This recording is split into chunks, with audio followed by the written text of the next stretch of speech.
Okay. Beyonce. I know, Beyonce, channeler. Yeah. Okay. Hi, I'm Niki Dionne, and I'm an illustrator and fiber artist based out of Dallas, Texas. And today I'm going to be needle felting with you guys. That was money. Money. If you say so.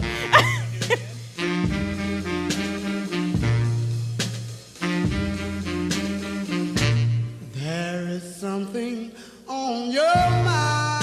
For the longest time after I graduated college, I worked at a nonprofit called the Craft Drawing Council. While I was there, I kind of picked up all these different fiber arts, including felting. And I think I'm an illustrator, and so felting was like a easiest way for me to like color with fabric or wool, and so it just kind of like developed from there.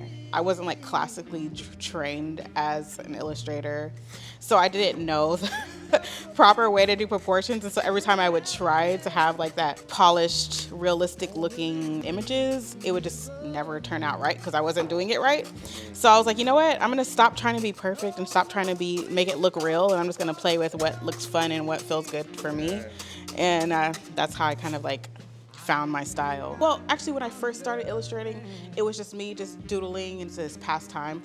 But when I started to become serious about what I wanted to draw, I chose to focus my work on like things I was trying to find in myself. And during that time, I was going through a lot of trying to understand who I was as a Black woman and my identity, and like being comfortable in my skin and being comfortable being a Black woman in predominantly white spaces. And I decided to like lean into that and to find the beauty in Black women that I wanted to see in myself. And I started to draw it, and over time that translated to how I viewed myself. And so that's been my biggest inspiration for sure.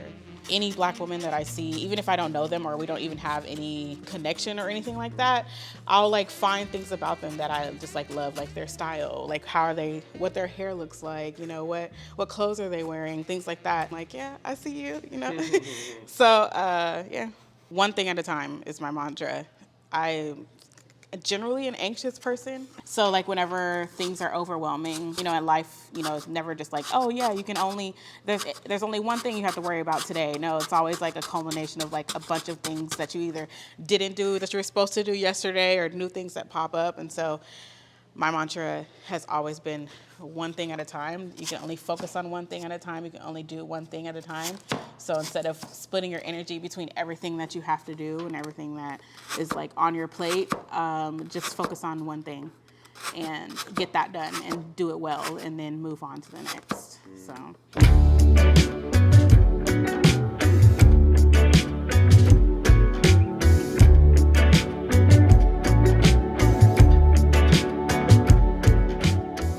Actually, my first solo show was all about breath and meditation, and it was inspired by a moment where I was just having extreme anxiety, and I was thinking about, I wasn't following my mantra, and I was thinking about everything at once. And my husband was like, let's just meditate, you know, that always helps. This one was especially focused on the breathing. After I came out of it, I just felt really inspired and light. And I think that meditation is just a way to slow down your brain, let yourself process all your thoughts, think all your thoughts that you want to think about it, but let them go. So yeah, definitely meditation works for me. Or from my breath show, and that, yeah. These two particularly are subtle moments that we breathe that we don't necessarily think of meditation, but can be. So like chewing gum and blowing bubbles, you know, blowing bubble in your gum. Like, it's kind of a meditation. That's why we do it so much. That's why it's like addicting to blow bubbles, because you're doing that intentional, huge exhale. Yeah. And then, I mean, smelling flowers. I know we inhale, you know, to smell that scent, but we don't notice that we're taking that intentional breath, and intentional breathing. It can slow down your heart. It can calm you down, and we're not realizing we're doing it, but we are. So it's just like breath in natural moments, but it's still a form of meditation. So.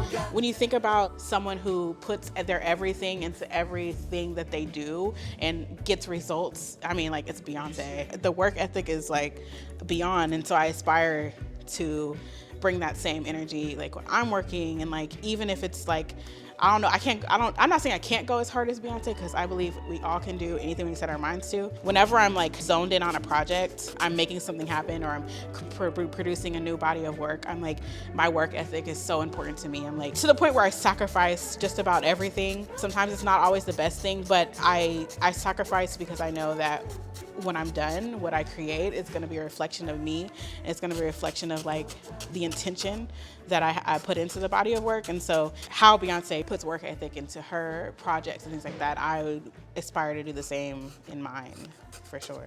It was when her album came out, and her album was unapologetically Black. It was about the Black experience. It was about, being proud of who you are. That was a big thing that I struggled with, especially growing up. It's almost like she gave me, like, I don't know, I wasn't waiting for permission, but it's almost like she gave me permission to, like, love yourself. Like, you don't need to be anything different, to fit in. You don't need to be anything different for people to love you. So, Beyonce, if you're watching this, you have inspired me my entire life. And so much of my work is informed by a lot of the things that you said in your songs, just a lot of how you carry yourself, and you're Black. You and your sisters, you and Solange, have been like a huge inspiration. I actually started illustrating the year Solange came out with her first album, and that was a big, it was a mantra on repeat. And so creating work for anybody in your family would be a huge honor, and I could create something really unique with texture and just that pulls the Black beauty of Black and the colors of Black and everything that you think about when you think of Black women. You can find that in me, and you can find that in my art.